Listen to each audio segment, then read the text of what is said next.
Hello అందరికీ. ఎప్పుడు రొటీన్గా కాకుండా టిఫిన్స్లోకి వేడివేడిగా కొత్తిమీర అండ్ టమాటా పచ్చడి ఎలా చేసుకోవాలో చూపించేస్తాను, వచ్చేయండి. అందులో బయట వర్షాలు పడుతున్నాయి కదా, ఇంకా బాగుంటుంది. ఫస్ట్ అయితే కొత్తిమీర తీసేసుకోండి అండ్ దాంతోపాటు ఒక 4 టమాటాలు అండ్ ఒక 10 పచ్చిమిర్చి అయితే తీసుకోండి. ఇప్పుడు ఒక పాన్ తీసుకొని అందులో కొంచెం జీలకర్ర పచ్చిమిర్చిని వేయించేసుకోండి.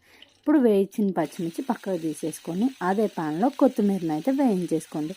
అండ్ కొత్తిమీర టమాటాలు మీ ఇంట్లో ఉండే మెంబర్స్ని బట్టి మీరు ఎక్కువ తక్కువ తీసుకోవచ్చు. నేనైతే మాకు ముగ్గురికే కాబట్టి కొంచెం తక్కువే తీసుకున్నాను. కొత్తిమీర కూడా బాగా వేగిపోయిన తర్వాత పక్కకు తీసేసుకొని అదే ప్యాన్లో ఇప్పుడు టమాటాలు కూడా వేసి ఒక్క 10 నిమిషాలు టమాటాలో ఉండే వాటర్ వల్లే అవైతే మగ్గిపోతాయి. బాగా మగ్గించేసుకోండి. చూసారా ఎంత బాగా మగ్గిపోయాయి.